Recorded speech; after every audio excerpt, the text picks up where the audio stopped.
How's it going, everyone? So today we have this John Deere JS20 on the table, and I bought it for 25 bucks. The owner says it doesn't work, doesn't run, and he gave me the missing pieces for the carburetor. There's a cover as well as the air filter cover, and he was trying to work on it. Couldn't get it to work, just put the pieces off to the side, put it on the air nut, and then I came and bought it, and now it's on the table, 25 bucks. So let's go ahead and see what was going on, shall we?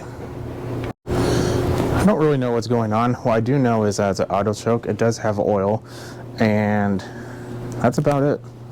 Let's give it a pull. I'm sure it's not going to start because, well, that's the problem.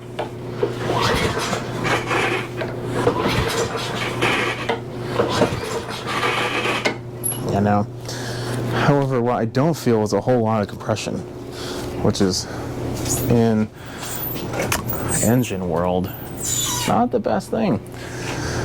Let's take a little brake clean. Let's see if we can't give it a little persuade. Ooh. I don't know if it's actually going. There we go.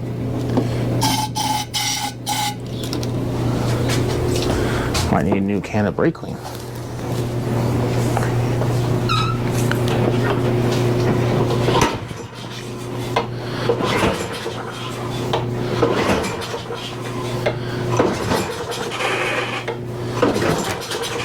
Almost got something.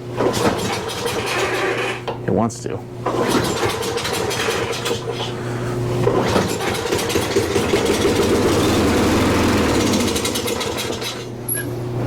Okay, that's good. Just needs probably a carburetor cleaning. So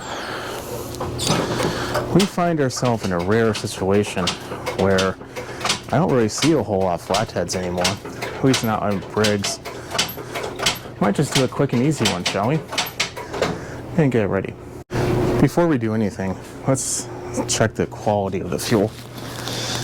Springtime is upon us, and bees love my garage for whatever reason.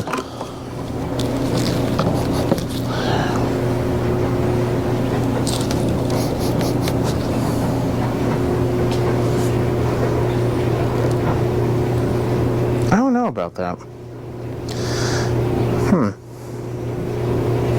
It's definitely fuel. We might just try and just put gas in it because it's very low and see if that works. Could just be the fact that it's just very low fuel. And you know what? We're not that lucky. What we're going to do next is, it's going to be really hard to show because of the way this deck is laid out, but I'm going to show you on the carb what we're going to do. This is the style of carb this has. This is an auto choke, so there's a little lever that has a arm that's connected to the exhaust. When it gets hot, it opens, but that's how that ends up working. But what we are looking for is the bowl nut. The bowl nut is a 1/2 inch if it's a non-aftermarket, if it's OEM. And what we're going to do is we're going to take the bowl nut off only, and you're not going to see a whole lot. I'm not going to see anything. It's all going to be by feel, and then we're going to take a look and see if the passageways are just super nasty. In the meantime, while doing so, we do need to crimp off the fuel line, but we also are going to be, when doing this, most likely draining all of the fuel in the tank, in the carb, just because we're taking the bowl nut off, which is a good thing. So we're going to put a clamp on the fuel line. In addition to that, so we don't have gas that's chilling on the deck, we're going to take a shop towel, fold it up like a quarter, and shove it underneath the carburetor somewhere on the deck. Kind of it'll help. So I'm not going to say these engines never fail, but what I will say is majority of the time,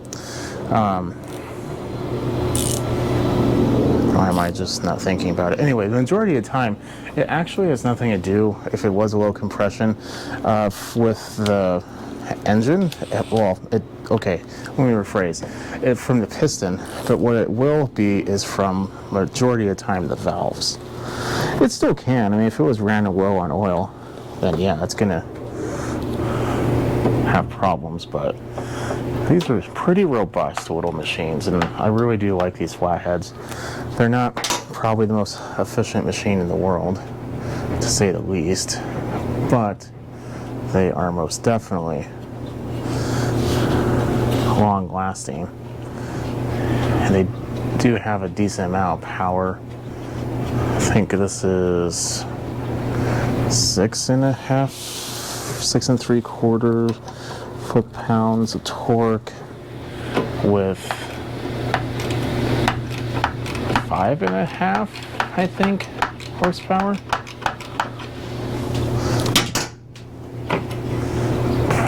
They coming, oh man, this is not a good sign. Usually the bowl nut just comes right out after a certain point. The fuel I'm smelling on my hands isn't all that spectacular. What can happen oftentimes is they'll drain it, the owner, and they will think that the fuel in the tank is the only thing, but then the bowl actually has fuel, and then that's the part that's actually going to be used for, you know, running, and that will never be drained. So the fuel in the tank many times isn't always the most reliable way to determine the quality of the fuel in the carb. So here's our bowl nut. It's a little hard to tell, but I think it might be a little bit plugged. I'm going to blow through with some compressed air, and also put like a bristle from a wire brush just to make sure. It was definitely plugged. So we're going to take our gasket here, and we're lucky in the fact that the bowl didn't come down. If the bowl came down, it's a very, very good idea for you to get a new bowl gasket, because it won't make a very good seal if you don't. And the bowl seal is actually very important for this style of carb. If the bowl isn't sealed very well, it's not going to run very well. There's something seriously wrong, because I cannot get it on whatsoever. I've literally tried like 30 times. There's something messed up in there. So unfortunately, I think we're gonna have to take off the side cover at the very least and continue on from there. So I'm gonna take it off and see what we have. Okay, I finally was able to get it on, and right now it's tightening, I hope. We'll find out. It should be bottoming out here soon. I don't really know why it was so difficult. Maybe just the deck design made it really hard for me to put it on. I don't know. But it just kind of slid on. Yeah. So let's take off the clamp, and I'm going to put a little bit more fuel in there, and we're going to see if it leaks before we do anything else. Because if it leaks, at least we have the clamp and everything ready. There we go. It's probably a quarter of a tank. This is a really empty can. Let's take a look. Oh yeah, that's probably a little like over a third. So far, we're dry. I'm going to put the cover back on, and then we'll give it a pull and see if that helped at all. And just so you know, the cover just has 3 screws. This is the inside of it, so the outside would be the one you want to use, obviously. Moment of truth. I didn't put the air filter on. Probably don't want that to be caught up in the blade.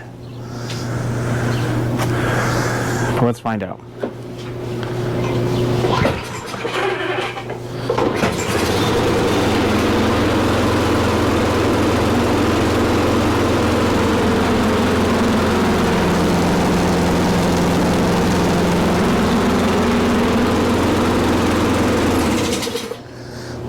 It works. That's good. Second pull, not too bad. Air filter on it actually wasn't all that bad, but because I will be selling it, I'm going to be putting a new air filter on. I don't know why, but I bought these air filters for think it was a Honda pressure washer, and they work. I don't have any of the other ones, unfortunately, but they came with these. These are complete trash. But for whatever reason, it was cheaper to buy these filters with that as a 10-pack than it was just to buy, literally from the same company, a 5-pack with no additional fuel filters. You know, of reasons, I'm sure they have. Because, you know, why wouldn't somebody just want to send trash? I know that is important. So, we obviously have slow engine speed. So we need to figure out that. And then we can do the maintenance stuff, oil and, you know, nonsense like that. So let's go ahead and put this air filter on. Now, the procedure for doing this is super complicated. You're going to need probably a screwdriver, would be a helpful tool. And over here, there is a spring, hopefully, yes, there it is, attached to this. Now what we need to do is we need to put more tension on the spring. So what we do is we put it through that little hole and we bend it forward. Forward is going to be more engine speed. Bending it back towards the fuel tank is going to be less. Let's give it a try. I have the screwdriver again. I'm going to take these out of the way though. And the owner previously put a little strap on the handle, so we might just use that if we need to, so we can just kind of tie it down and adjust the engine speed. But we're getting ahead of ourselves. Oh, wow. Probably would help if I actually hold down the bail.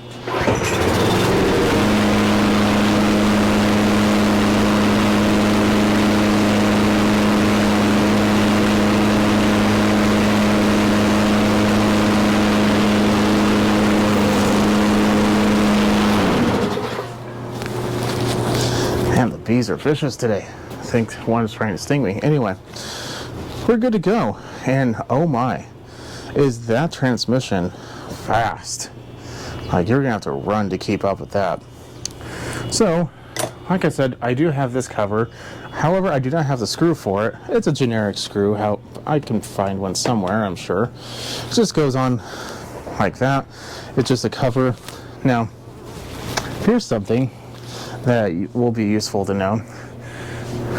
I cannot tell you how many times I've seen these covers, if they're the green or red version, look horrendous. And I decided to give it a try. It was basically oxidized, and I took a little torch, and I tried just torching the top of it. It cleaned up pretty well. So I gave that a try. I wish I would have recorded it, but and GoPro's really starting to irritate me. Anyway, it cleaned up very well. Wish I would have recorded it, but whatever. So if you're having a hard time getting your JS20 started or flathead Briggs, and it's just been sitting for a little bit of time, try doing this little trick. You don't have to take the carburetor off every single time. By doing this, you drain the bowl, which is always good, and you also clean the jet, which is obviously always good. Now, if you do this and it still doesn't work, then you're obviously going to take the carb off. Now, it is important you let this run for a good 5 minutes, because by that point in time, it would have burned off all the fuel in the carb, and right now you're just using fuel from the tank. So if there's anything else wrong, maybe there's some deposit in the carb bowl you just don't know about because we didn't take it off, it will present itself at that point in time. So just because it ran for like 30 seconds, don't think it's completely done. Let it run for a little bit longer to kind of give yourself a little bit of assurance. So I'm gonna go ahead and leave you at that. Follow me on Instagram at SmallEngine101. If you like what you see, keep watching. Definitely subscribe. If this helped you out, leave a thumbs up. It definitely helps me out. If you need any personalized help, consider becoming a member for a couple bucks a month. You can become a member, and that is a perk. So I'll go ahead and see you on the next video. You have a good night.